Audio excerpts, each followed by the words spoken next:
नाग पंचमी पर्व के अवसर पर हम जानते हैं बाबा भेलट देव की जन्मस्थली और खरगोन स्थित नागलवाड़ी के बारे में, इसका महत्व के बारे में बता रहे हैं प्रमोद यादव। दोस्तों, हमारे साथ मौजूद है प्रमोद यादव जी, जो कि रोलगांव निवासी हैं और आज हम इंदौर में इनसे बात कर रहे हैं। कल नागपंचमी का पर्व है और नागपंचमी का पर्व आता है तो भेलट देव जी को याद किया जाता है। हम प्रमोद जी से जानते हैं कि उनके गांव का क्या महत्व है और आज भेलट देव जी को वो कैसे याद कर रहे हैं। प्रमोद जी, आपका स्वागत है। हम जानना चाहेंगे कि रोल गांव में आप रहते हैं, वहाँ भेलट भेलट देव जी को कैसे याद किया जाता है।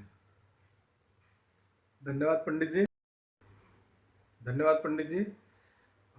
हम लोग मैं हरदा रोलगांव निवासी हूँ और हम लोग खुद खुशनसीब हैं कि हमने देव भिलट की जन्मस्थली में पैदा हुए और हमारे गांव का बहुत ही पौराणिक और ऐतिहासिक महत्व है, जहाँ पर कि भिलट देव ने जन्म लिया था। भिलट देव भगवान भिलट देव को शिव के गण के रूप में जाना पहचाना जाता है। जहाँ पर उनका जन्म हुआ था, हरदा ज़िले के एक छोटा सा गांव है मसनगांव और सिराली रोड पर 20 किलोमीटर दूर। वहाँ पर जो मतलब ऐसा पौराणिक मान्यता है कि वहाँ पर देव भिलट ने माता माता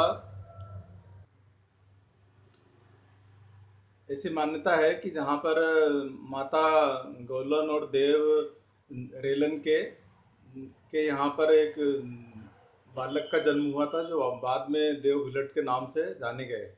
और ऐसी मान्यता है कि उनके ऐसा लोगों बुजुर्गों से भी सुना है कि उनके पास हजारों की संख्या में गायें थी और जो गाय का दूध दोहन होता था और दूध छाछ मंथन होता था, तो जिन पात्रों में पाषाण कुंडों में उनका उपयोग होता था वो आज भी गांव में मौजूद है, मेदा गुलन के मंदिर पे माचक के नदी किनारे।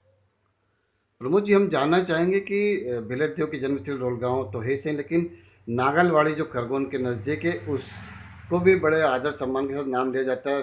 हर जगह हर साल मेला लगता है नागपंचमी में वहाँ पर, और रोलगांव में भी। नागलवाड़ी का भेलट देव जी से क्या संबंध रहा है, हम उसके बारे में आपसे जानना चाह रहे हैं।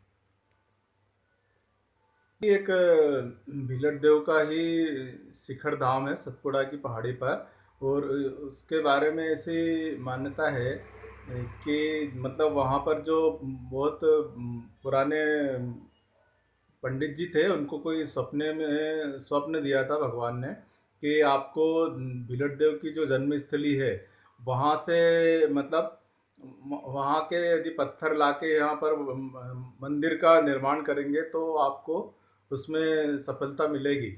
वैसे तो पुराना मंदिर वहाँ पर है, बहुत वर्षों पुराना वहाँ पर भी है। और तो फिर ये इसके मतलब माचक नदी के पत्थर मतलब रोलगांव की जन्मस्थली के उसमें लगाए गए थे, तब उसका विशाल मंदिर का निर्माण हुआ, जहाँ पर के अभी भी हर साल नाग पंचमी के दिन पर 5 दिन का मेला लगता है। बड़वानी जिले के राजपुर तहसील के में आता है। ऐसी पौराणिक मान्यता है कि मतलब बाबा रेलन और मेदा गोलन के यहाँ पर बच्चे नहीं थे, तो एक दिन भगवान एक कोई भिखारी के वेश में उनके यहाँ पर कोई उनके घर आया, तो माता गोलन बहुत दुखी थी और उन्होंने बाबा ने उनका कारण जानना चाहा, तो उन्होंने बताया कि मेरे यहाँ पर बच्चे नहीं हैं। तो उन्होंने फिर उनको बताया कि नहीं, आपके यहाँ पर बच्चे होंगे और फिर उनके बच्चे तो होंगे, लेकिन एक ये शर्त है कि आपको हम रोज़ आपके पास पर दूध दही लेने आएंगे, तो आपको हमारे को भूलना नहीं है, पहचानना है। एक दिन फिर वो बाबा दूध दही लेने के बहाने आए, भगवान खुद शिव जी थे वो। और तो लेकिन मेदा गोलन और बाबा रेलन अपना दिया हुआ वचन उनको भूल गए और उनको पहचाना नहीं, तो इस कारण से फिर शिव जी भगवान अपने बालक को अपने साथ पचमढ़ी ले गए और वहाँ पर उनकी शिक्षा दीक्षा पूरी कराई। भीलट देव की ऐसे गांव पर जन्म स्थली पर ऐसी महिमा है कि अभी तक मतलब 3 बहुत बड़ी बाढ़ें आई हैं। 1965 में, 1971 में, और अभी हाल ही में 7 साल पहले 2015 में भी सबसे बड़ी विकट भीषण बाढ़ आई थी, जिसमें कि बहुत आर्थिक नुकसान भी हुआ था। लेकिन भगवान भीलट देव की इतनी महिमा है कि कोई भी जनहानि नहीं हुई। रोड और ब्रिज भी क्षतिग्रस्त हो गया था, और यहीं का वो आगे जाके बाढ़ ने विकराल रूप लिया, जिसमें हरदा के मतलब हरदा बिरंग के पास रेल हादसा हुआ था।